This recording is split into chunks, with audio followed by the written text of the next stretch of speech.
Alrighty. Lior Pozin, Miami, Florida. So Miami's pretty crazy, huh? Yeah, it's a trip. Joe Rogan says you need a passport to come here.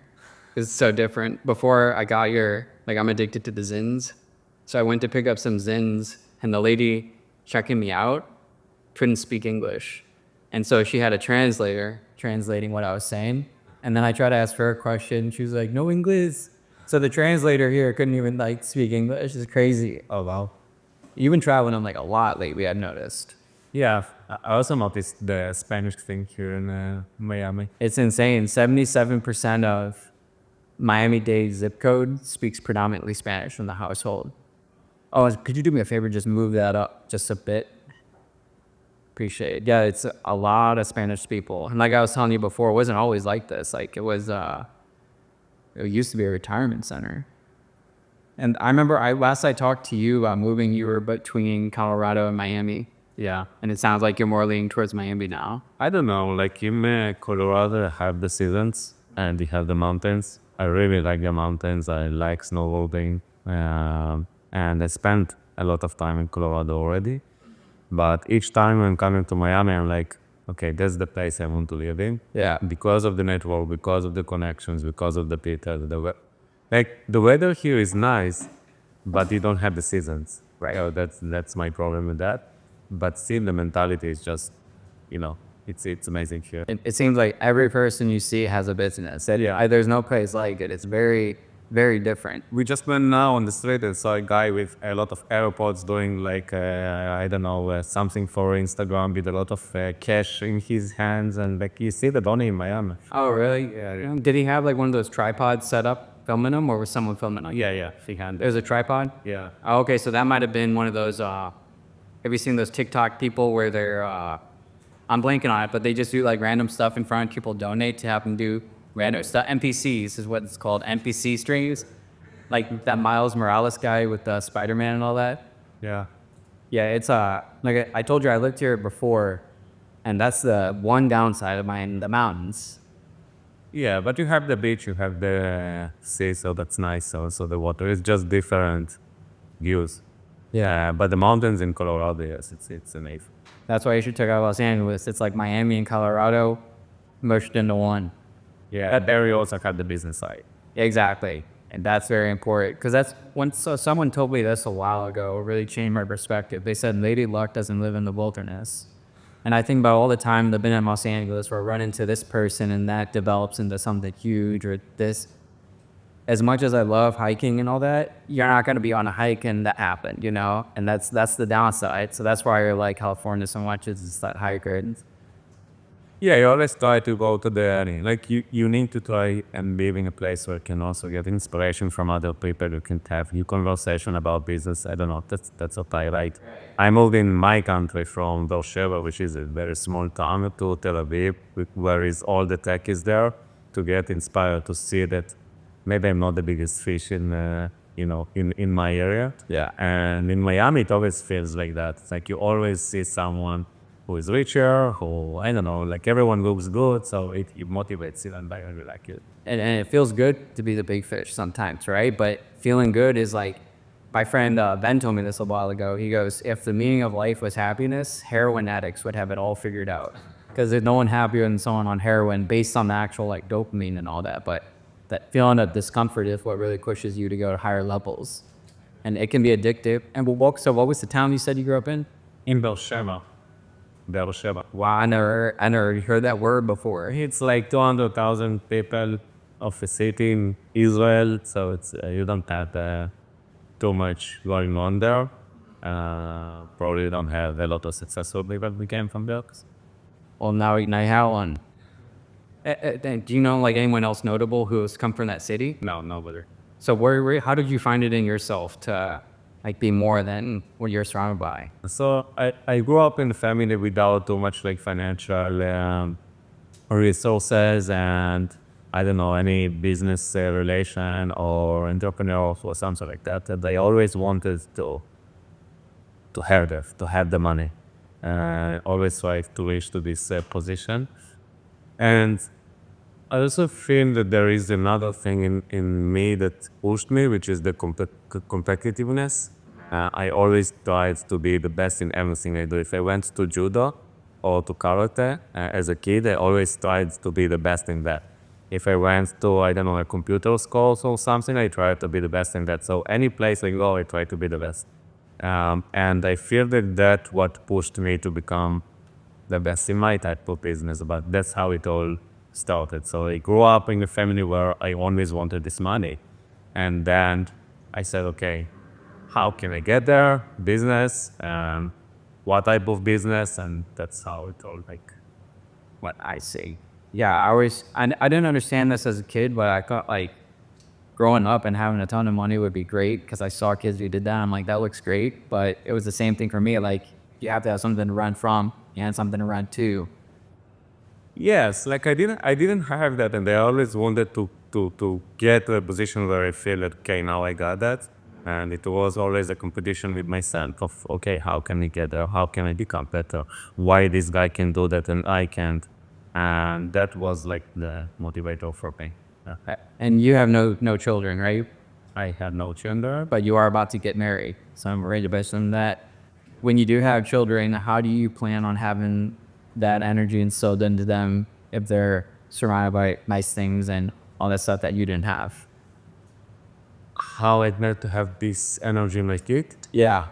That's an interesting question. I think that first, when I will have a kid, I will research how to grow him in the right way. Yeah. Same as I do with everything. If I do that in business, why wouldn't I do that for my kid? Or if I do that for gym, I research about nutrition. Why I wouldn't do that for my kids? Great point. So that's about that. But if I think about it now, and it will be interesting to look at that like 10 years from now, I believe that it's showing him that, look, we have money as family, but it's my money. I will take care of you for the things that you need, that I think that you need, but you still need to show me why you deserve that. So if you want, I don't know, car, show me why you need it. You need to reach something. I need to see that he's doing something to become a better person, to become a better entrepreneur. If he decides to go for sport and be, I don't know, just do that as a career, it's fine, but he needs to be the best in that. And I need to see that he's working to get to this position. So I will give them the resources that they need to improve themselves. Yeah. And not to buy another Gucci clothing or whatever, or another super stuff. Yeah, because I will give them the car if they need when they are 16 or whatever, because it will free time for them. It will help them to get from one place to another place. But I will not buy them a supercar. Why they need it? If I will improve them in anything.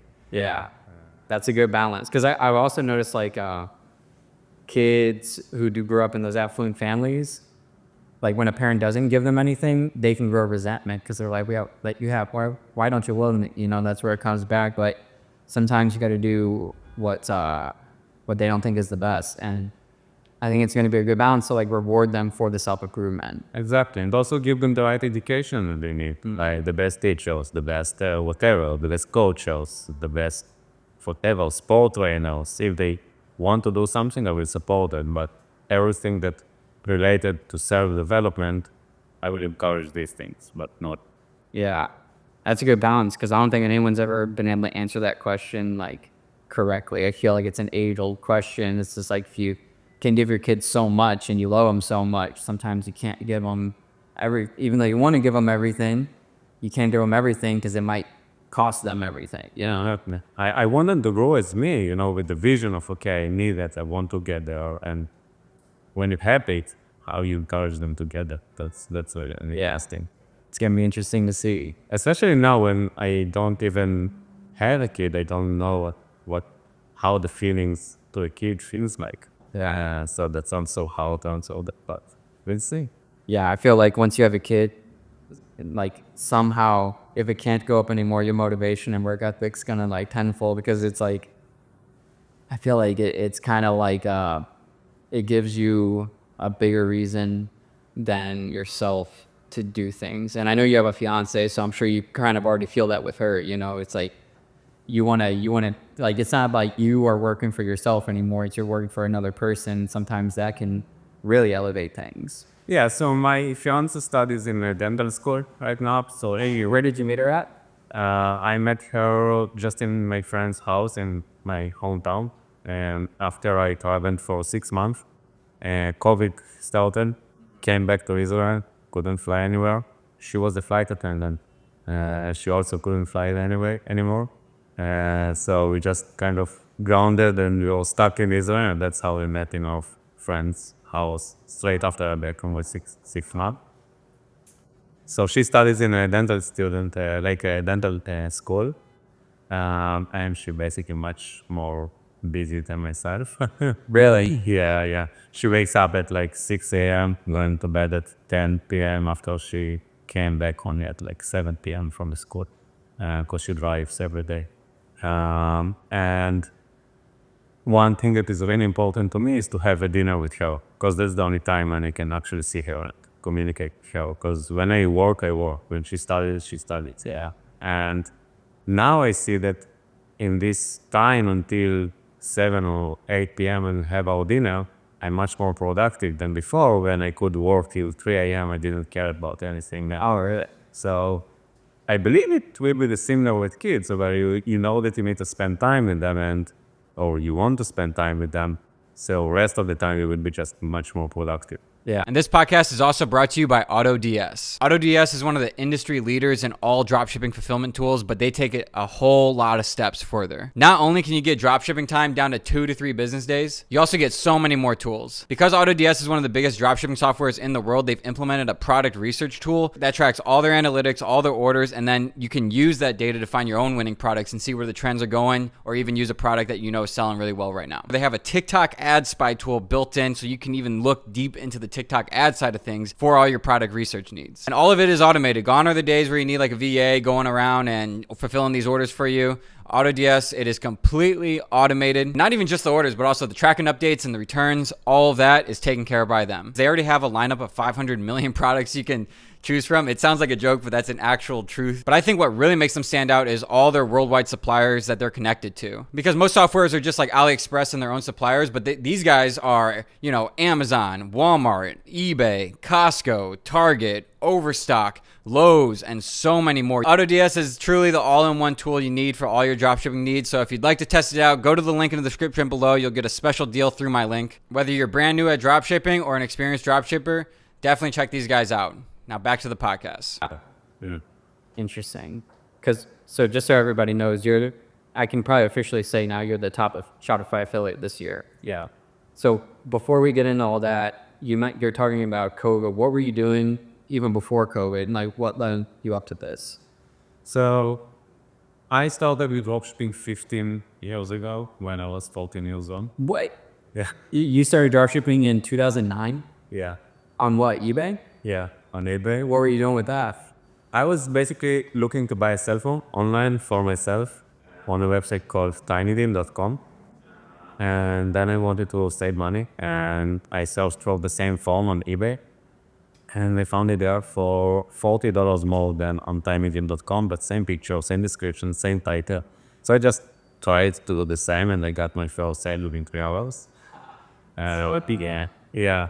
Since then, I'm like, cha-ching, something happened there. And I'm like, okay, let's see how we can do more of that. I opened another eBay account. Of course, everything was like a lie because it's at PS. I'm 18 years old. I can pay PayPal. So that was my first business. At the same time, I also did software development for companies. At 14? Yes, I'm 14 to 18 years old. I did 2 things. One is dropshipping and the second one is development. And when did you start coding, man? Like, when did you start learning? I just started. I just said, okay, I want to do this website. Let's see how can I do that. And just tried to do the different things until it worked. I also worked for another company as Android developer. And at some point I said, okay, I want to start to focus more on AutoDS. I won't get now to how I started AutoDS, but I had to still have some income. And what I did is I dropship my job. I got a guy in Pakistan on Upwork And I started to get tasks from the company, share it with the guy, and just doing ping pong between the company and this guy in Pakistan. That's what I did my mountains in the middle. What was your percentage like profit between drop servicing that? So I was paying him $15 per hour, and I was charging $40 per hour. That was nice. And you're still 14 in design? No, this was already when I was like 20. Oh, okay. Yeah, when I worked on AutoDS. And AutoDS came as an idea for myself to just automate my own stores. I wanted to create hundreds of eBay dropshipping stores, and I had to track all the products and all the price and stock changes of all the products in these stores to fulfill the orders, to find what to sell. To find what to sell, it was pretty simple. I went to Amazon Movers and Shakers, pulled all the products every day, what's trending right now on Amazon, and just copied it all to eBay. And what year did you start auto-DSing? This was 2016. Oh, wow. It's 8 years even now. Wow, I didn't know it was that new. I mean, that old. Yeah. So in 2016 we started AutoDS, and we did eBay dropshipping for 3 years, and then we came to the Shopify market. 2019. Yeah.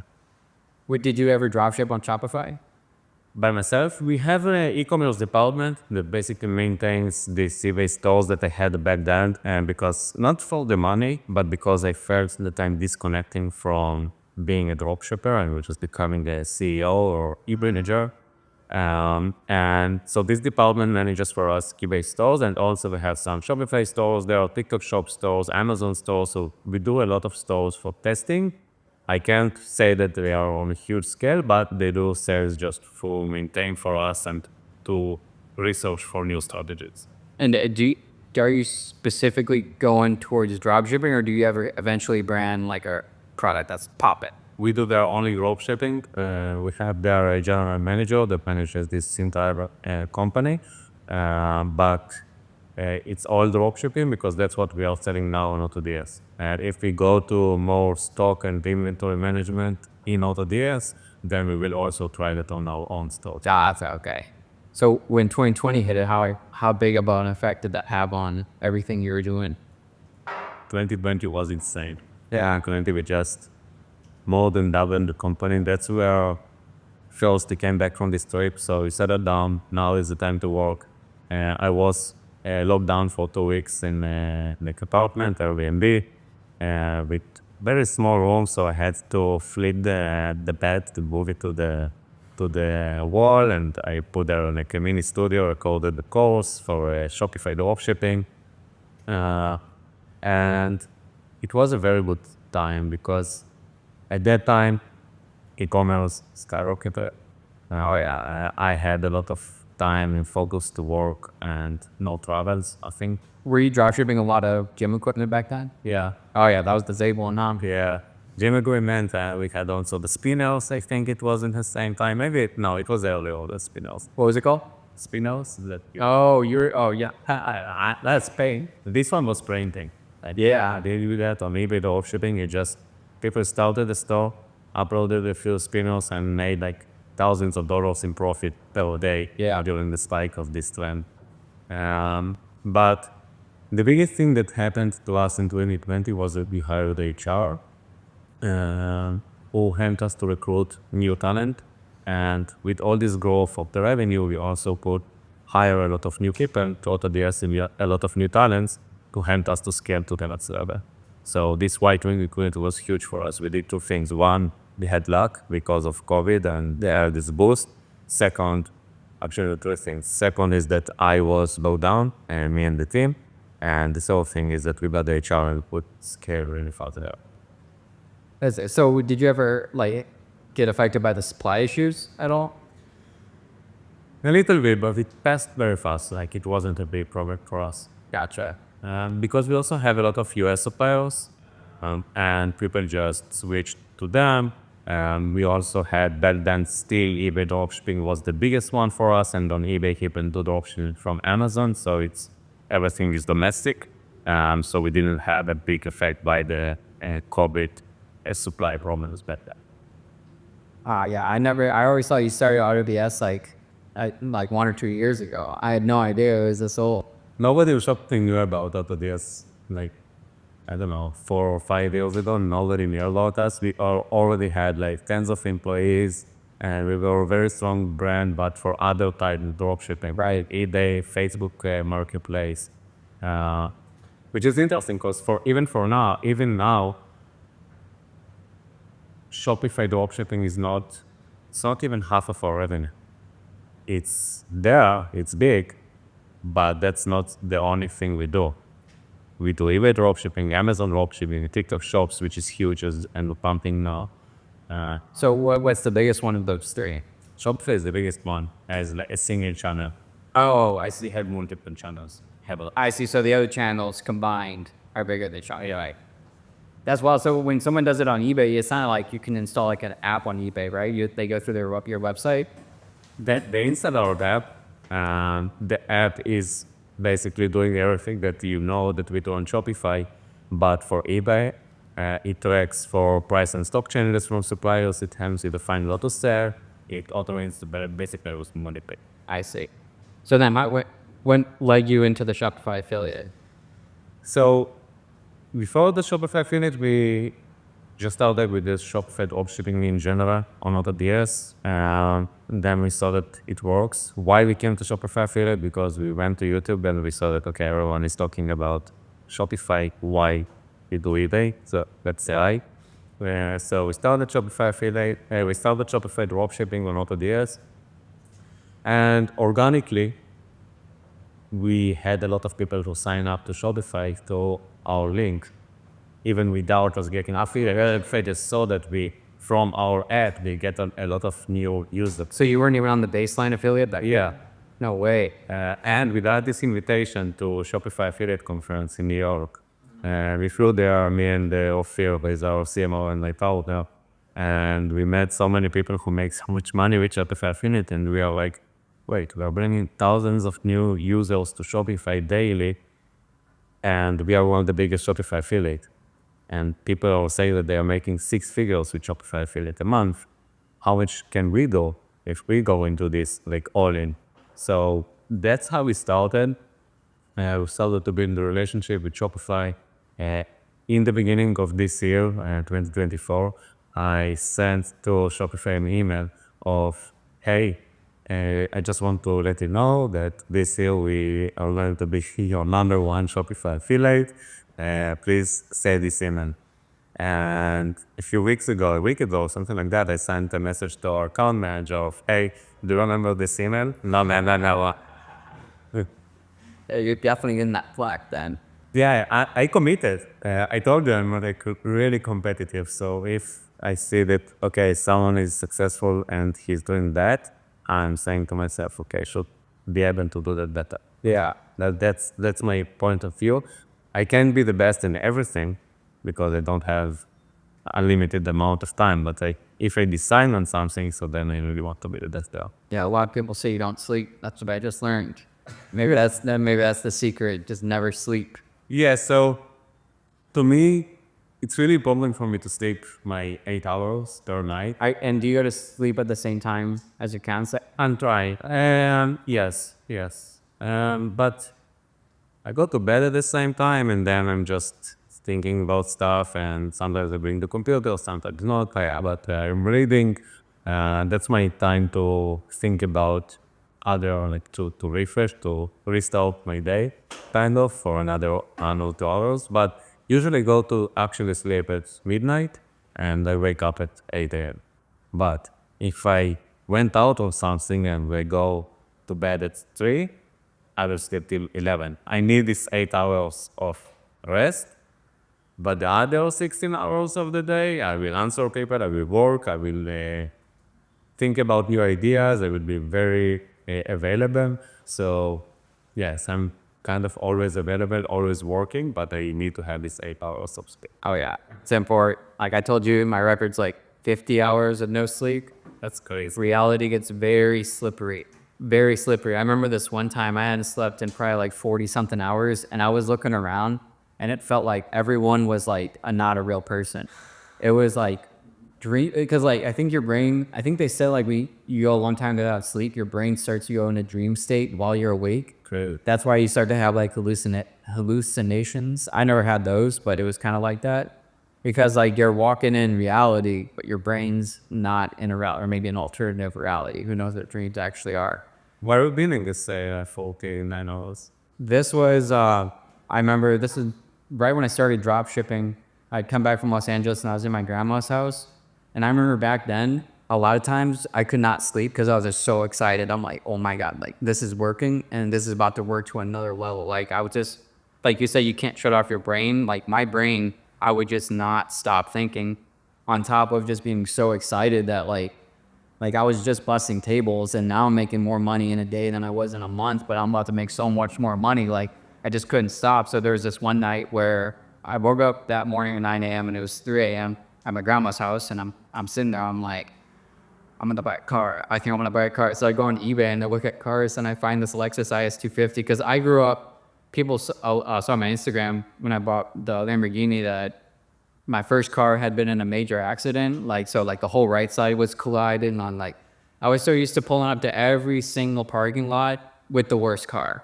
Now I'm pulling up to every single parking lot with the best car. But it was right in between that. I had my Uber car and I was like, I want a nice car. No one in my family has ever had a nice car. It's like, I want a nice car, I can do it. So then 3 a.m. comes and I'm like super hyped about everything. And I find this car. I'm like, okay, I'm gonna get this car. So I stay up till 10 a.m. and then I call up my buddy. I'm like, we gotta go get this car. So then at 10 a.m. I drive all the way to Tennessee, which is like 6 hours. And I'm there, I'm signing the paperwork, and then the alternate reality started to set in. I'm like, I don't even know what I'm saying, and I'm calling my mom saying, don't sign it. Like she said, you can never afford $400 a month. There's no way. That's how much my payment was. But I ended up buying that car. We went out to dinner and then we went camping. And I remember I was so hyped up. 2 a.m. had rolled and we're on the campground and I still couldn't fall asleep. I still couldn't, and then I did, but How did you feel about buying this car? it was insane. It was just a Lexus IS250, $18,000. But that was one of the top moments. When I got the i8 the next year, that was like a top moment because, I'm coming from being embarrassed in what I'm driving, grateful for that I have a car, right? But embarrassed to like all of a sudden, once I got the i8, everyone was looking at me, and it was like unnerving. But when I got the IS250, I'm like, this is something special. Like I was just so happy to have a car that I liked and took pride in and all that. And all from, at the time, one iPhone case. Like what was so crazy about dropshipping is, I'm sure you know, it's just like a product. I mean, I never even seen this product and it just bought me a car. Okay. It's crazy. I was doing the dropshipping for all this time, over 10 years. Yeah, something like that, for 10 years. When I came first to the US, and for the first time I ordered something on Amazon for myself, and I saw this package that I saw so many times from my customers that asking me, why did I get the package on Amazon and I bought on eBay? Yeah. And then for the first time I got this experience of getting something within 2 business days.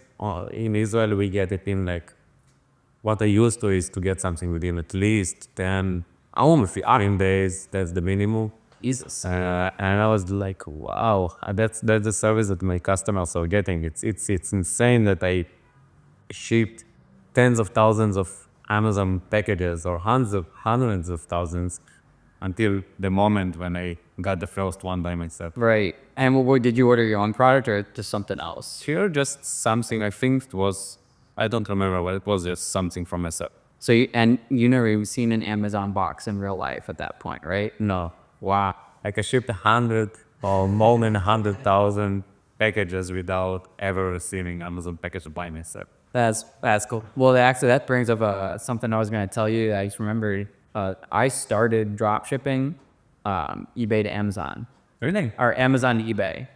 Yeah, that's how you started? That's how I started. I remember I heard about drop shipping. I mean, I dropped out, so I had to do something. So I heard about drop shipping. I'm like, this seems like the easiest way is just like Amazon listing, put it on eBay. And then I did that. I got a couple sales on like a milkshake dispenser. And it was that same thing. Like one lady wanted to return it. The other was questioning why it came in this box. And that's when I went over to Shopify because I'm like, I probably won't have this problem over here. But I'm amazed you're able to scale at that level of shipping in a different box like that. Yeah, people are making now, still, now in 2024, tens of thousands of dollars in profit from Amazon to eBay dropshipping. That's wild because I never met anybody who has said that they do. Because they sit silently and don't share what they were doing. Yeah. It's they were just printing money from this type of dropshipping without talking to anyone, without suppliers, with a few VAs that running the store for them. But it works. And does AutoDS allow you to like auto fulfill with the eBay Amazon listings? Yeah, so for us, the biggest customer has over 1 million products in his stores, and it's like over 100 different stores. Oh, okay. I thought you were on one store. I'm like, he's trying to compete with Amazon. Yeah.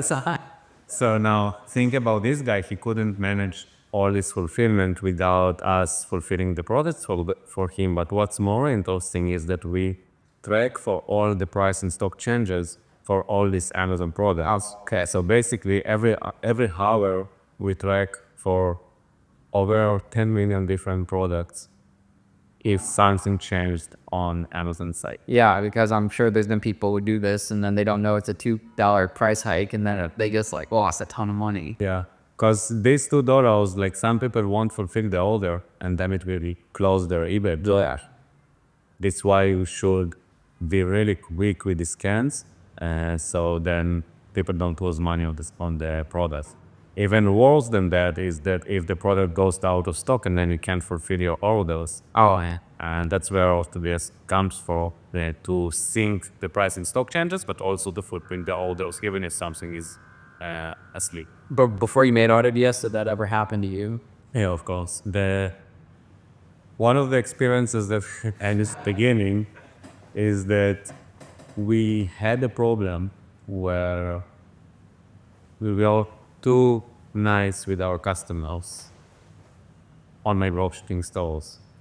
What it means is that someone ordered one product and got from us like 50 different packages because we had a bug, and our auto ordering system just bought the same product 50 times to the same user. Oh my God. I'm waking up in the morning, like I didn't have, budget or money back then.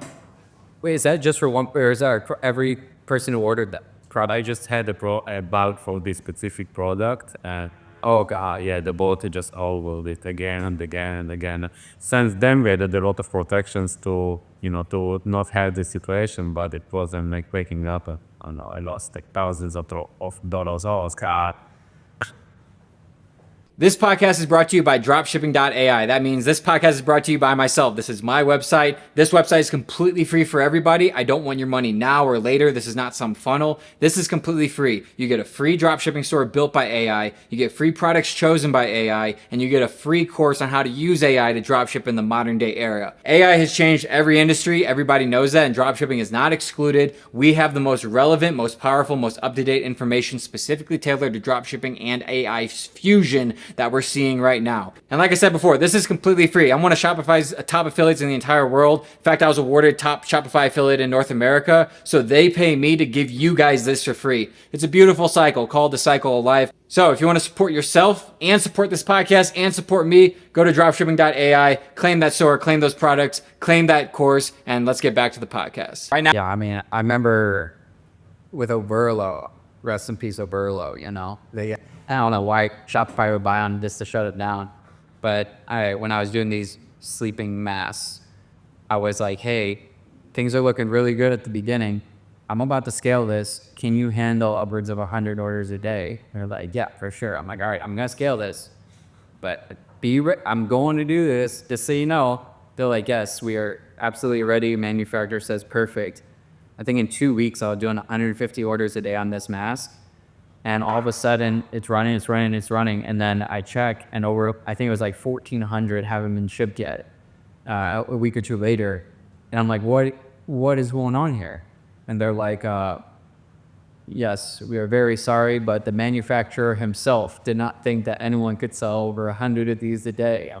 And so, like, I almost got put in that situation where it's like mass refund, and then Stripe account shut down. Stripe account shut down. But luckily I was able to get over that. I found a different supplier and they did it all on Monday. Oh, nice. Yeah, because that's the thing that can be tricky. One bug, man. Did you have more than one person order that product? Yes, we had, it was like a big loss for us. I also had another bug where it was just me coding. I coded most of AutoDS in the beginning by myself. Unbelievable. And I had a test that I just tried to put one product for $1 in the code. They just said, okay, this product, put it for $1. The problem is that Mega wasn't the best developer in the world. And I changed the prices of all the products of all our customers to $1.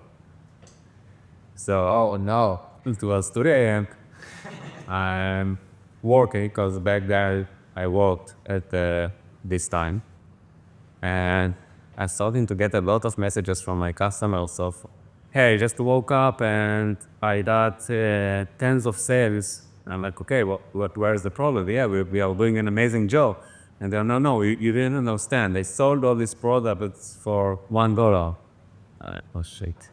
Oh, no. I made all my customers selling things on eBay for $1. Oh my God. Instead of the original price. I've always wondered in that situation, what happens? Is it just cancel the orders? So I help our customers to manage the situation in the right way. And so the trick that we did is just to explain to the customers that we had a problem with our software. Basically, the real thing, we asked our customers to explain their customers that their software had a bug and that it changed all the products and that they cannot fulfill that. Most of the eBay buyers just canceled the orders and understood that and they agreed to cancel.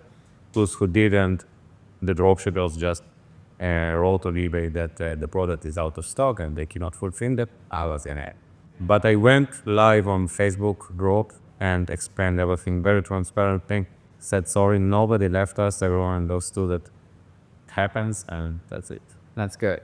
You know, there's whole like Facebook groups dedicated to finding stuff like that. You ever seen that? For what? For finding like It's like Facebook groups. I've seen hundreds of thousands of members in there where like people will post an alert saying like, hey, this 55-inch TV is $1. Go get it now, you know? So that a lot of people are waiting for those errors. And when they find them, it's like a mass buy now. So I guess it might be a little different than back then where it's just your customers. But now it's like groups dedicated to finding the pricing errors and then hoping they fulfill. there are groups that help you to find glitches of software. Yeah. Yeah. It's insane. I've seen some wild ones on there, like $2,000 TVs for like $5. I don't know. I've always missed it. I'm not part of those groups. I've just been suggesting them a lot throughout the years. Well, That's fine, even though they're like the back end of all that. yeah, it was like crazy experience. But you know, the customers appreciated our members, AutoDS users appreciated the transparency and the honesty and this that I helped them. Back then I really didn't sleep and just stay away, hand them all, and then it was it worked. Well, that brings up, so it seems like, I mean, there's a part of business where something will happen and you got to mitigate it. Something will happen. I was called to ask you, like something happened like a year ago where everything almost ended. Do you want to talk about that? Even when I started in the beginning. No, well, we were just talking about, he said to ask you about, there was like a day where like you didn't know if the AutoDS is going to make it. Oh, it was in the very beginning. Oh, really? Yeah, it was 1 year after we started AutoDS. 2019. Yes, I was spending everything for growth. Everything, every dollar that I got. Like if the PayPal account wasn't on zero, it's a problem. And it was like that basically for 5 years. So I spent all the money we got from our users for growth. And one day I got a letter from authorities of, hey, you need to pay VAT. And I'm like, what the what? Why should I pay VAT? Wait, pay the what? VAT, What's that? like taxes Oh, in Israel. oh no. So you didn't account for the taxes? I didn't know what does it mean pay these taxes. I just took the cheapest accountant in my hometown in Beersheba, who works with some garages and grocery stores or whatever. I didn't know what is e-commerce or what is software. And Then I got this letter and I'm like, how should I pay this? What was the tax bill?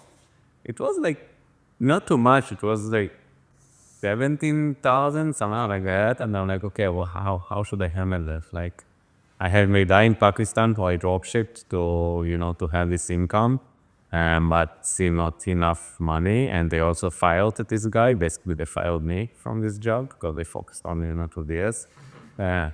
But that was the tough one. And then I understood that I don't really know anything about business. And I got my first coacher, and we created a mentorship program for $200 per month for 2 webinars with me. I did sales calls every day, and within 1 month, we doubled our revenue from $30,000 to $6,000, and that's it, the company. Wow. Wow, that's some quick thinking right there. Yeah. I don't have any reason to believe this, but I always took you as a guy who was more focused on growth than like blowing the money, essentially. Like, For me, yeah. all our focus was just go. For the first 5 years of AutoDS, we didn't get more than just average salary for tech. Yeah. In the first few years, we didn't get anything at all. And only after 5 years, I started to see more significant amounts from the business where I could actually take some dividends and stuff like that. But before that, it was everything for rope. Right. Or even now with what you're doing with AutoDS, it seems like you're still in that mindset, like super heavy. Yeah. We keep really low profit margins that we need, but except that everything for growth. And I had multiple conversations with other software friends who started with us, who got to a few hundreds of dollars of revenue and said, okay, now I can just take money back home. And I'm like, no, I won't do the same because I believe that one day we can just sell the company and then it will be worth all this time where I don't take, significant amounts back home. Right. And It's worth it. Right. I've never seen you once flexing anything. yeah.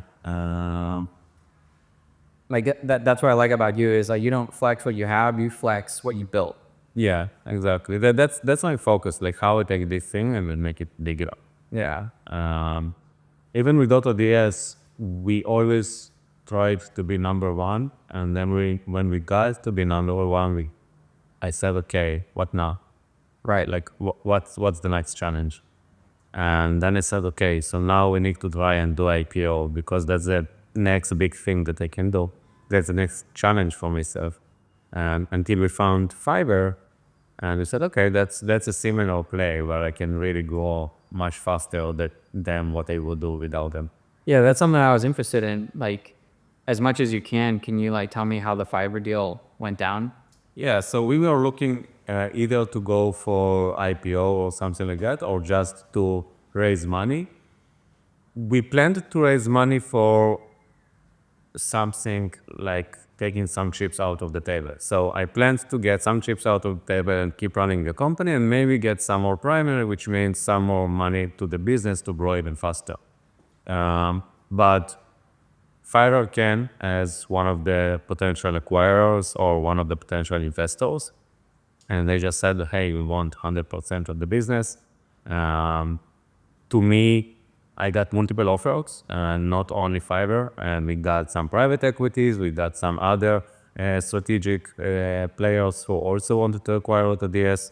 We got some options for secondary, which is basically just money for ourselves, not to the company.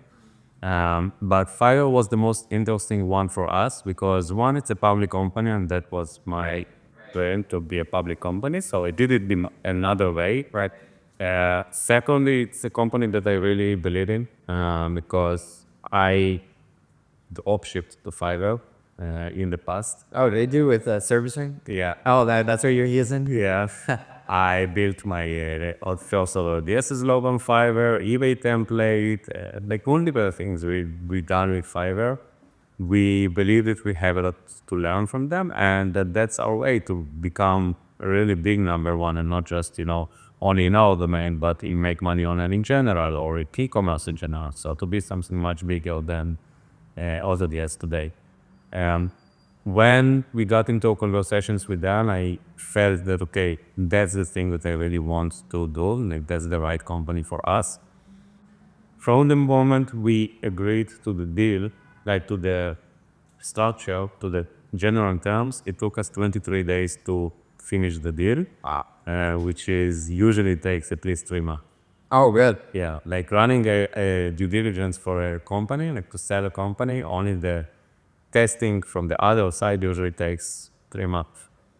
And the other CFO and myself, we came to the call with all the legal teams, all the accountants, and said, hey, we want to finish the process within 25 days. So it's 25 days or nothing. Wow. And they were like, no way, you don't do that. And well, why did you want 25 days? Because he said that he has a lot of experience with the positions, and he said that time is the biggest enemy for the deal.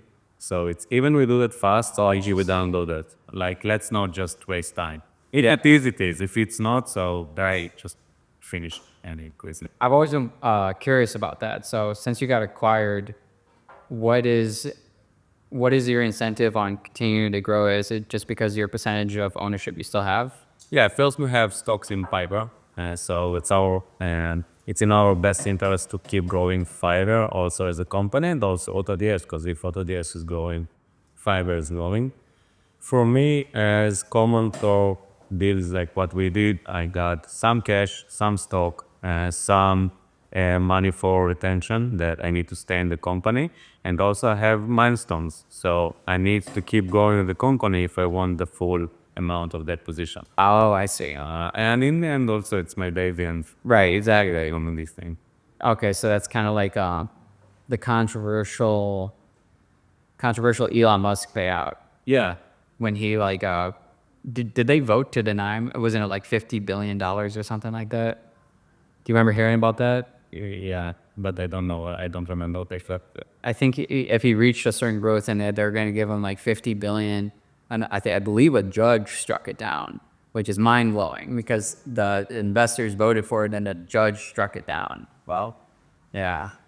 Yeah, and I've never heard the back end of that because I've always wondered, I'm like, if someone sells a company, like, why are they still growing it? What's the incentive? But that makes a lot of sense. You can't buy a company without the founders. I mean, it will not work. You need to keep the team for at least 1 to 3 years to pass the company to the Right. acquirer.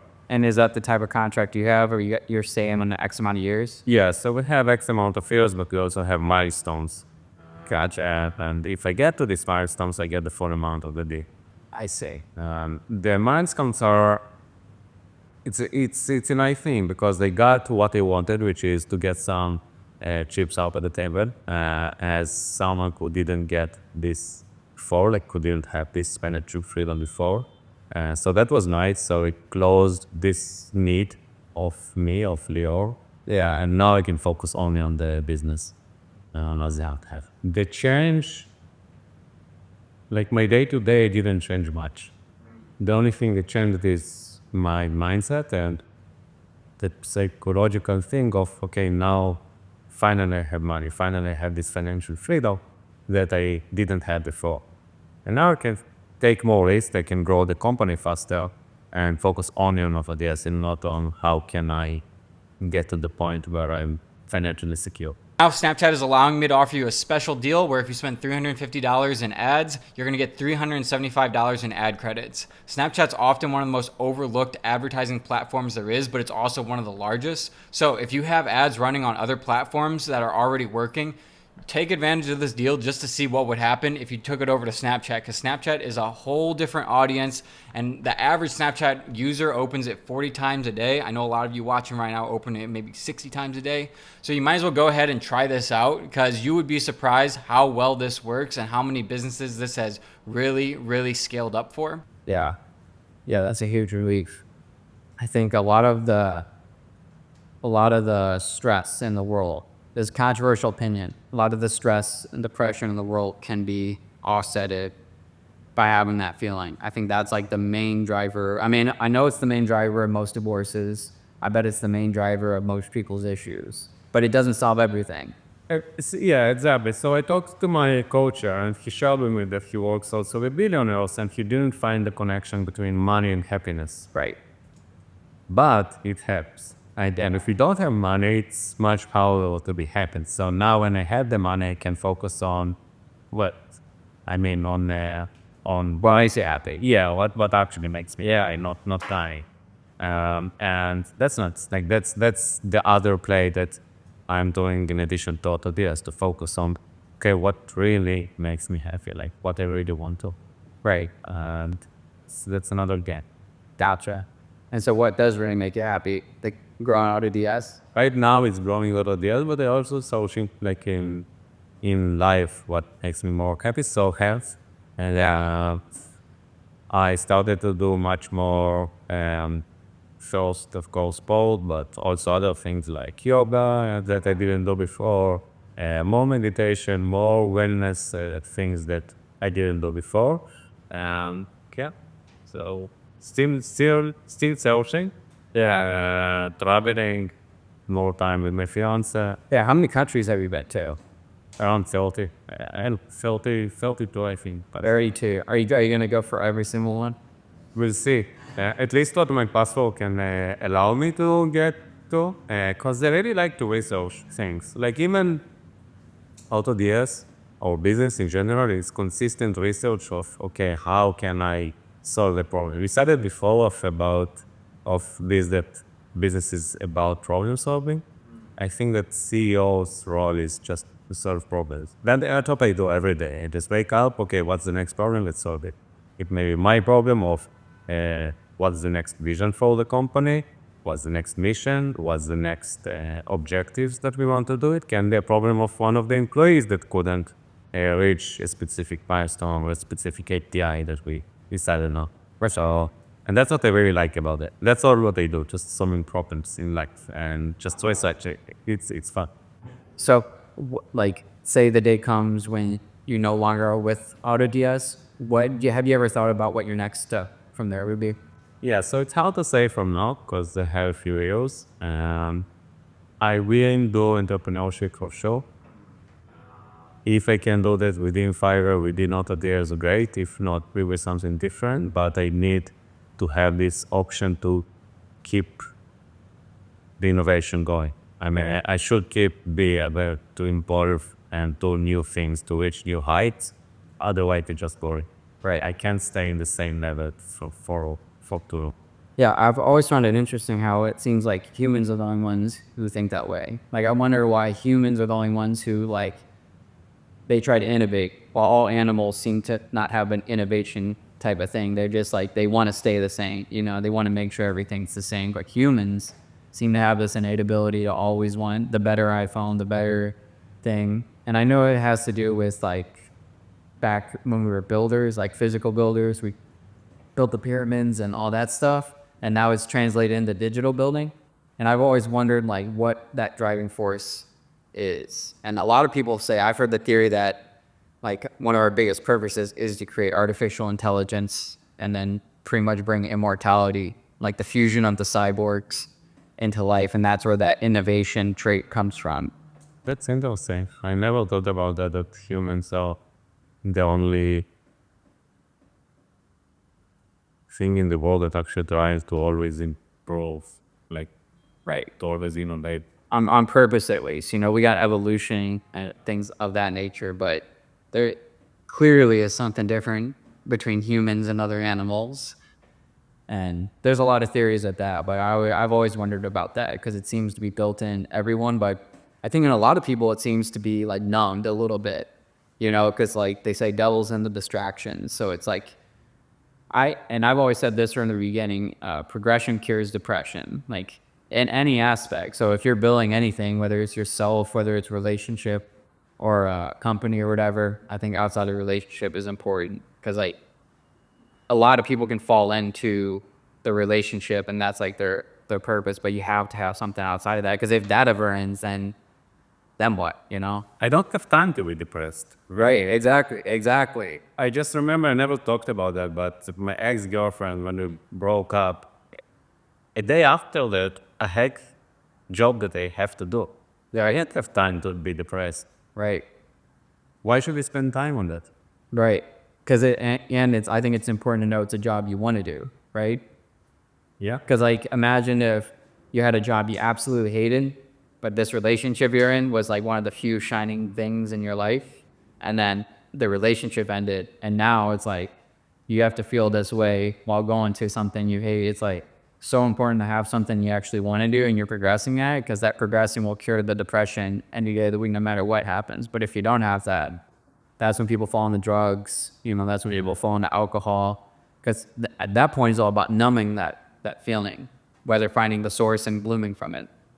I think when you pour drugs and alcohol onto something like that, imagine it as a seed. The seed can't grow, but the second that you give it water instead of like the drugs, then it can sprout and then you can actually feel something. But That's very interesting. I also almost don't sick. Like, I don't getting sick. you never get sick And yeah, and take vitamins. no, yes, okay, that always helps, right? But yeah, so I never get sick, and I feel, and that's what I believe. Some people say that I'm stupid that I'm saying that, but I just don't check my temperature. Yeah, I mean, I don't check if I'm sick or not, and if I don't believe that I'm sick, so I don't sick. Yeah, if I'm not sick, like if I don't check if I'm sick or not, I'm not sick. So then I just can keep working, and if I don't think about this, that maybe I'm sick, I'm good. Yeah, I'm the same way. I've said for years, like I never get sick. I always say that I never get sick, and guess what? I never get sick. But I think it's super important.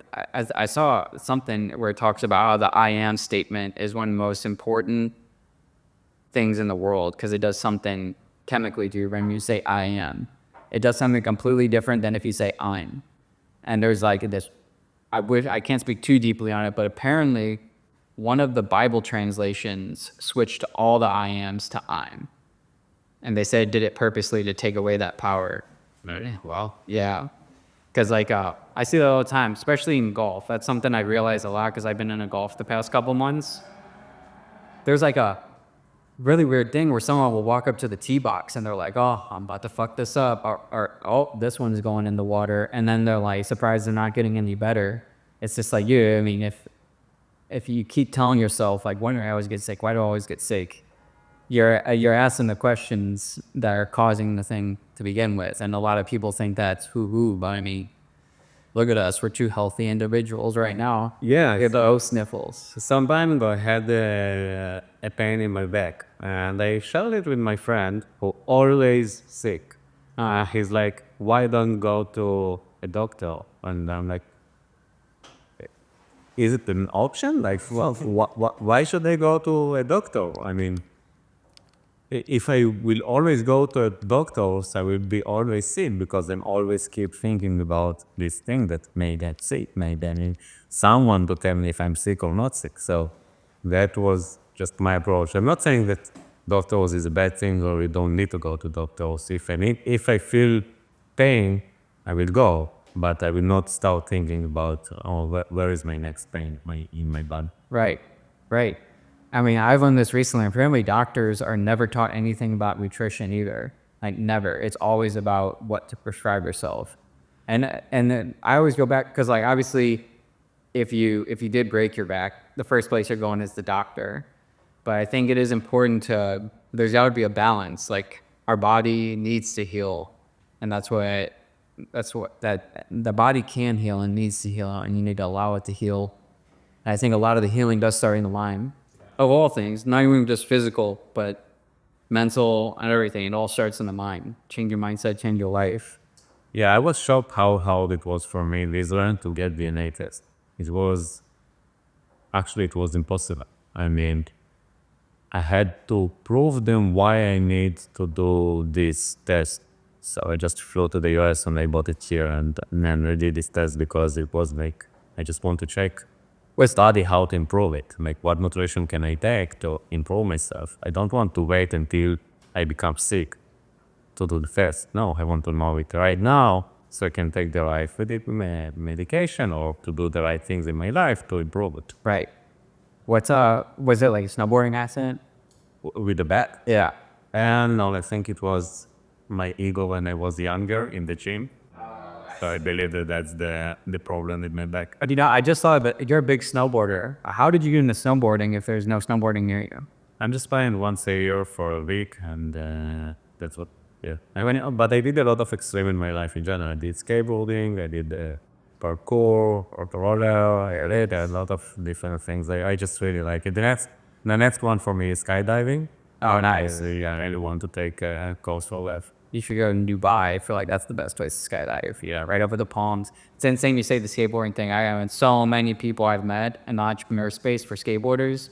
And I think that instills something in you as a kid. Like, you will land this trick.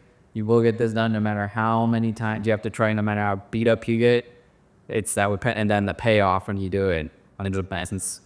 Yeah, it's also this that, like, yes, I can do it. I can jump this stairs. I can do this trick. Yeah. Yeah. It's, did you ever get any bad injuries from skateboarding? What I mean, Like, did you ever take a really bad, like, how good did you get? Were you doing handrails? yeah, I did the rail, I did stairs, I did the flick, whatever, like a lot of different things. Yeah. Do you skateboard at all now? No. Yeah. I'm the same way. I don't know why. Like, I would like to get back to this age or to this mindset of, okay, just taking the skateboard and going somewhere. I don't know why it's not like that today. Yeah. Why go to snowboarding in another country, but they don't do skateboarding in my hometown? I don't know. Yeah. Why not both? Yeah, why that's so. Yeah. But snowboarding is something that it's one of the biggest hobbies for me because you have there everything. You have the extreme, you have the speed, you have the time with your friends, some parties, some good restaurants. You have the nature. Yeah, that's why I like this. Yeah. I'm the same way. My only major injury's ever been from snowboarding. I cracked this shoulder completely out of place and it flipped back in, luckily, while I was falling. One thing I want to get into is how you live in Israel right now. And like, how is it since the war? Like, is Tel Aviv affected at all by it? So Tel Aviv is affected in the beginning as the entire country. What was that? What was that like? Just a lot of rockets always, all day, all night, where you get these rockets in the city. Actually, my business called CTO house was hit by a rocket. Oh, but was he in it? He was in the shutter, like in the safe room. Oh, okay. But the entire apartment was just destroyed. And the parking was like in GTA, all the cars was just boom, boom, boom, boom, boom, boom. Yeah, all the cars just burned after this happened. After few months, like 2 or 3 months, that's what I really like about Tel Aviv. Everyone just back to normal, kind of. We have all the people who kidnapped and we have all these posters and we have a lot of protests and stuff like that. But the day-to-day life is the same. You think that people are less happy when they are now it's a bit more okay. But what's really interesting about Israel and Tel Aviv and the startup nation in general that going on there is that even that a lot of people went to military or lost people that are close to them, of course it affected a lot of companies, but the culture pushed the companies to keep going. I mean, even when CEOs, CTOs, CMOs, like a lot of people who are like top positions in companies went to military for reserve, the companies still kept going. And that was like super interesting. Like even in our company, some people went and the company still kept growing. We doubled even since the war because you don't have other choices. Should find the creative solutions for everything. That's wild. Like, have you ever seen them coming in the sky, the missiles? Yeah. It's got it. Now we have this system that, The Iron Dome. yeah, the Iron Dome. But so it psychologically it helps a lot because you know that not every boom that you hear is something happened. Right. But it's still crazy, you know. It's crazy that the whole country learned how to learn life, how to live life, even when you have all this situation going on. Like we just keep enjoying, keep going out. And you know that if you have the siren, so you run to the next shuttle. Unbelievable. So when you would walk around, because I know like what percentage of missiles got through, like 1%. Yes. So did you see like buildings and rubble? You see, but you shouldn't be stupid. And if you hear a siren, you need to go to a safe room. Oh yeah, you shouldn't like stay out there and look what's going on. So some people do that. They go to the balcony to see the rockets and see. Don't speak. Don't play with your luck. Right. And but if you do all this stuff and you are, no, yeah. So That's such a crazy reality because I obviously never experienced anything like that before, and it's wild that like you just came here for the past 5 days from that place. it's crazy.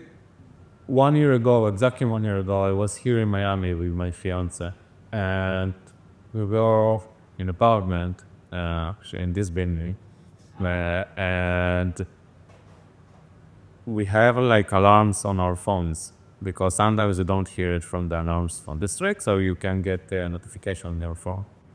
It was 3 a.m. here in Miami, and I'm getting an alarm on my phone for alarm in Tel Aviv. Oh, really? And what was it saying? And that's when I understood that we have like a psychological problem after all this war, because I woke up from the bed and I was like stressed, okay, where should I run? And then I'm like, wait, I'm in Miami, I shouldn't run to anywhere. And I just went back to bed. But then I understood like how psychologically affected all our country from this situation. Like it's for us, it's kind of normal in our life, but it's real bad. Because even it happened to me also in Bali. Again, it was still the war. It still went up. Right. And I got this alarm on my phone, and again, I woke up and started to run to somewhere. I didn't really know where I'm running to, but I just started to run. Is this like when this started happening? You said this was a year ago when that happened. Yes. Is that when you started thinking about moving to the U.S.? No, I was always thinking about moving to the US because the business part of it, Right. and because I fly here a lot and I have a lot of business here. And as I said, they always want to be number one. So I need to understand the culture better to market my products in the right way. Or we'll see what's the next trend. Would you say the majority of your customers are in the United States? Yes, the majority of them are in the US. So I was thinking about 84, but the world showed me and to my fiance that, okay, we should move 100% no matter what to somewhere, because even if you have all the money in the world, you're still not 100% safe there. Right. And that's a problem for me. Yeah. Because, yeah, what's the point of all this money if I'm not safe? Right. If I can go out and something can hit me, or I can get shot at or something. Right. So that's where we understood, okay, we should move no matter what. As I said, now I'm researching of what's doing good for me and what makes me happy, and the world doesn't make me happy. So why should I stay there? Yeah. Is that a difficult process right now? How does it work coming from Israel to the United States? I'm sure you get, obviously you're here now, so you get a visa to visit. Yes, it's not easy. You need Was it never easy, or is it just because of the war, it's even harder? With the war, it's actually easier. To Canada, people can move very easily from Israel, for example. With US, it's never like that. There are different routes for that, different options to get a visa or to get a green card. But yeah, you just need to choose a way. It's not easy. There are investment visas, business visas, but it's a process. How long have you been doing this process for? For now, I'm still not in the process because my fiance is still studying and at dental school. And when she finishes, we will start thinking about how we move. We just know that it will happen. Gotcha. And it'll be are you gonna are you gonna go to immigration and be like, listen, I know this usually takes a few months, but we need it done in 25 days. I heard that there are some ways to do it faster, but yeah. I'm sure there is, because I'm sure having it's better to have more money in that situation than not. Exactly. I'm sure there's certain ways that. But as in the end, if you're wealthy, you bring more good things to the US. Why would they want to have it here to bring more business, more work for people? One of the things that I like about business is that you actually create, the source of income for more families. They are there now. And with us in AutoDS, we created, income for over 1 million people who use our platform. Do you ever like stop and think about how big of a ripple effect that you've had on the world with that type of number? Especially with the butterfly effect and everything? I don't know. It's crazy how many people got the products they mean, right? Using our customers. There are many customers of ours, like dropshippers, made living out of this business. Hundreds of families of employees that getting living just from working with AutoDS. You have hundreds of employees? Yeah, Oh, my, how many employees? we have now over 200. 200 employees, Jesus. Yeah, That is wild, man. yeah. Yeah, that's what I was thinking. It was like that ripple effect. Like all the things, like even minor things, but shifted the world a lot. Like when my eyes were really open to that when, do you know Pop Smoke is? Oh, what's it? He used to be a really big rapper, but he got killed in Los Angeles. He was like one of the top rappers at the time, and he moved to Los Angeles to this house on Hercules, and he got killed that night because he leaked his address. And what's crazy about that is, 4 weeks before that, we were supposed to move into that house, and then my buddy wanted to do a different house, even though we were all for this house, and he convinced us, so we moved into a different house. So then he ended up moving into that house, and I'm always wondering, I'm like, I wonder if us moving into that house would have prevented him from dying. Like, it's weird. You really never know, like, what you affect with every single move, and the bigger the ripple, the bigger the moves, the bigger the ripple. Yeah. So, all the people, it's just mind-blowing. I didn't know you had 300 employees. That's so many employees. Yeah. Yeah. In the end, what I found is that no matter how big is the company, I always try to manage up to 7, 8 people max. That's the amount of people I'm talking to a day. That's a good role. Yeah. Yeah, imagine if you're a managing 300 people. Yeah. Because even more impressive than that, don't you have 600 million products available? Yeah. I can't even begin to comprehend like how you can have access to that. Man, that's a lot of products. Yeah, we scan, I think, probably over 90% of the products out there in e-commerce in general. Yeah. Like you can import any product in the world using AutoDS. Any Shopify product, any Amazon product, any Walmart, eBay, like whatever. Just put a link and you can import it with a click of a button. It's crazy. Think how many data it is, like how many insights we can get about the market. Right. We can even see, for example, I don't know, if there are elections, boom, I see a lot of Trump things on our market. Yes. I shouldn't even read news to understand what's going on in the world just from the products I see. Yeah. When Russia-Ukraine war started, we started to see more flags that sending of Russia, of Ukraine, more t-shirts, like it was very interesting. Yeah, that's what. Wow. Oh, I was just about to say something, but I can't. I'm blanking on it. Damn, I hate when that happens. It's a nice view, yeah. Yeah, it's a nice view. We were talking before the podcast. This building's 97% Airbnbs. Imagine me in that 3%. Imagine in that 3% every single day. There's tons of people in the lobbies, Ubers nonstop. Wow. It's always wild. But yeah, it's a beautiful town, beautiful city. I'm glad you can make it. Yeah. I'm glad we can meet up because I've only it's so weird. I've always like it's so weird to see someone in real life and you see them on the screen so many times because we have FaceTimes. We got obviously the social media. It's just like to see a 3-dimensional you. It's really interesting. Yeah, we had only like, I think 10 minutes of conversation during the affiliate conference. Yeah.